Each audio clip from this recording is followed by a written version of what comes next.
Перший заступник міністра реінтеграції окупованих територій ввів в оману депутатів на годині запитань до уряду у Верховній Раді. Нардеп з «Голосу» Соломія Бобровська цікавилася, які перспективи державної підтримки телеканалу АТР. На що заступник міністра Резнікова Ростислав Замлинський заявив, що це приватна компанія і пряме фінансування кримськотатарського мовника не передбачено бюджетом. Додав, що відомство хоче підтримувати всі медіа, які мовлять на окупованій території. Ба більше попросив парламент збільшити фінансування для міністерства, щоб розділити гроші на всіх. Є ще ряд інших каналів, які також до нас звернулися про те, щоб забезпечити мовлення на тимчасово окупованій території. Ми вважаємо, що всі вони повинні бути в рівних умовах. Відповідно, ми за те, щоб отримати кожен з них відповідне фінансування. Водночас буду просити вашої підтримки, бо це передбачене фінансування на поточний рік, воно є вкрай мале по відношенню до того, що ми планували зробити і пропонували. Тому, користуючись нагодою, прошу парламентарів при перегляді бюджету на поточний рік передбачити додаткове відповідне фінансування. Насправді, переглянувши бюджет минулого року, уряд дав телеканалу АТР субсидію, тобто пряму фінансову підтримку. Але міністр реінтеграції окупованих територій Олексій Резніков змінив призначення коштів на послуги. Мовляв, АТР має взяти участь в тендері. В міністерстві повідомили про 14 невідомих мовників, які претендують на гроші, які були виділені для нашого каналу. Але досі не оголошено конкурс і його умови. До того ж, телеканал АТР вважає сам конкурс дискримінацією і не братиме в ньому участь. Журналістська солідарність. Перший кримськотатарський телеканал АТР підтримують колеги інших медіа. Зокрема, телеведуча Яніна Соколова в ефірі своєї програми назвала ситуацію із фінансуванням АТР позориськом та закликала дати можливість єдиному кримськотатарському каналу мовити на окупованій території. А ведучі телеканалу «Прямий» Тарас Березовець та Пітер Залмаєв, які є уродженцями окупованих територій, заявили, АТР має жити. І мені би не хотілося, аби так сталося, що кримський телеканал перестав мовити. Була обіцянка дати кошти. Я пам'ятаю, я про це не раз говорила. І навіть був державний казначей у мене в рандеву, пані Тетяна, яка говорила, що гроші поступили. Пан Бородянський, який дуже довго з'ясовував цю історію, коли був до Ткаченка міністром інформаційної політики і міністром культури. Нічого так і не відбулося. Тому, Володимир Зеленський, я дуже вас прошу, це питання руба. І пан Резніков, з яким у нас хороші стосунки, якщо ви мене зараз чуєте, будь ласка, посприяйте тому, щоб кримсько-татарський телеканал такого гатунку апріорі мав фінансування. І не забувайте, скільки представників журналістського нашого цеху працюють там під прикриттям, ризикуючи своїм життям і приносячи матеріали нам з Криму для того, щоб люди бачили правду. Цієї правди вони не почують там в Криму. Її нема де чути. Російське телебачення створює пропаганду і бреше. Шановні журналісти кримсько-татарського телеканалу АТР, ми звертаємося до вас. Ми ведучі українського телеканалу «Прямий» та уродженці окупованих українських земель Криму та Донбасу, як ніхто, розуміємо біль, вашу біль та біль кримсько-татарського народу, якого намагаються позбавити батьківщини, а зараз найпотужнішого голосу, єдиного кримсько-татарського телеканалу АТР. АТР повинна жити. Керім, ватан, міллет.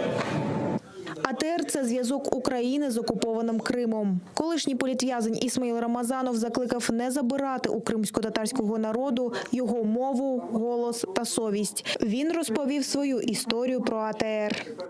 Як на початку 18-го року прийшли до мене з обшуком,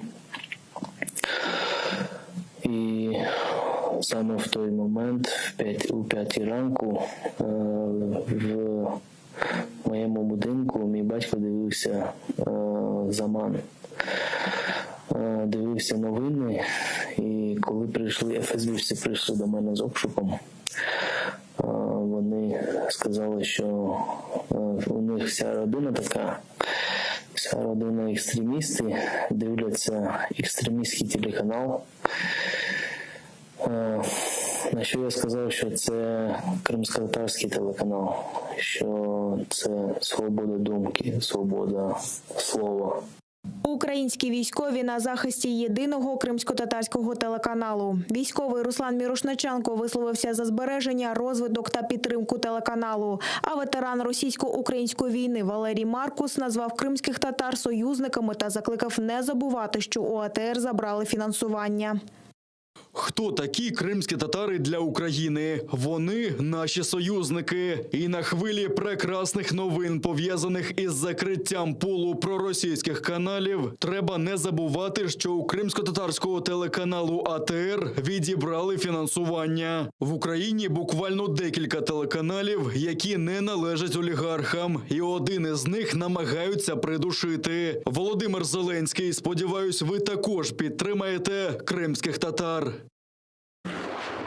Сьогодні в окупаційному суді Армянська відбулося вже 18-те так зване судове засідання щодо національного лідера кримсько-татарського народу Мустафи Джемілєва. Так званий суд приступив до розгляду письмових доказів. Зокрема, був розглянутий протокол з місця подій за 3 травня 2014 року, коли Мустафа Джемілєв намагався потрапити з Херсонської області до Криму. Котре підтвердилася інформація, що з території так званого пункту пропуску в бік Армянську Джемілєв не виїжджав. Окрім цього, тоді там не було попереджень про так званий кордон. Сьогодні було досліджено 2 томи. Наступне судове засідання призначене на 11 лютого. Когда автомобиль прибыл на территорию КПП, из него вышел Мустафа Джемилев, он направился к кабинке паспортного контроля, что указывает на то, что Мустафа Джемилев выполнял те действия, которые предписаны гражданам, въезжающим на территорию КПП, осуществление паспортного контроля.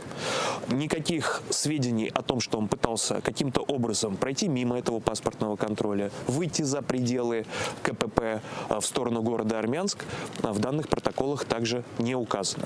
13 квітня минулого року окупанти звинуватили Мустафу Джемілєва у так званому незаконному перетині держкордону Росії, у недбалому зберіганні вогнепальної зброї та у незаконному придбанні та зберіганні боєприпасів. Йдеться про спробу національного лідера кримських татар 3 травня 2014 року потрапити до Криму з Херсонської області. Тоді зустрічати його приїхали тисячі кримських татар, але окупанти його не пропустили. Мустафа Джемілєв має намір довести абсурдність звинувачень окупантів в Європейському суді з прав людини.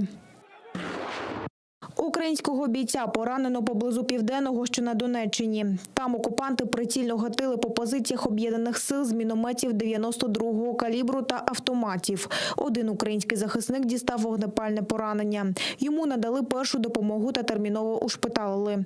Також поблизу Кримського окупанти облаштовують нові позиції в бік українських підрозділів. Традиційно ворог відкривав вогонь з гранатометів різних систем.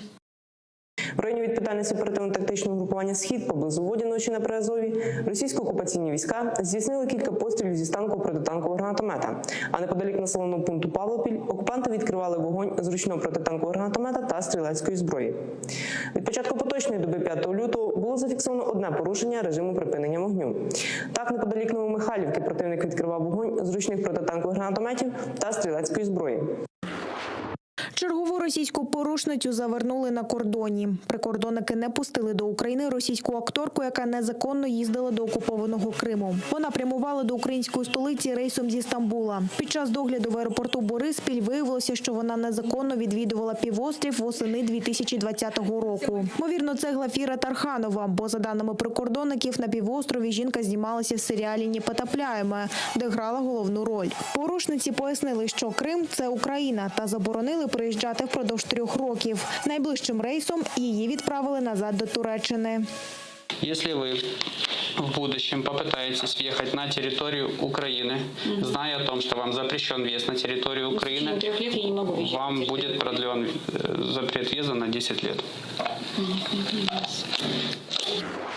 Першому кримсько-татарському радіо «Мейдан» 16 років. 5 лютого 2005-го його позивні залунали по всьому Криму. В багатьох районах півострова цілодобово залунала кримсько-татарська мова та музика. Мовлення радіо «Мейдан» стало важливим елементом у відродженні кримсько-татарської культури. Це не сподобалося російським окупантам, які в 2014-му загарбали Крим. Незалежні медіа, зокрема телеканал АТР та радіо «Мейдан», були змушені переїхати у Київ. Зараз правда про ситуацію на окупованому півострові острові та кримсько-татарська музика транслюються з офісу у столиці. А для кримчан хвилі Майдан доступні завдяки вежі на Чонгарі. Щоправда, сьогодні радіо Майдан, який є частиною медіахолдингу АТР, також опинився на межі закриття. Внутрішнім розпорядженням Міністерства реінтеграції тимчасово окупованих територій кошти, які АТР та Майдан мав отримати як субсидію, перевели у категорію надання послуг. Їх планують розділити між іншими ЗМІ. Тому перше кримсько-татарське радіо та телеканал залишилися без фінансової підтримки.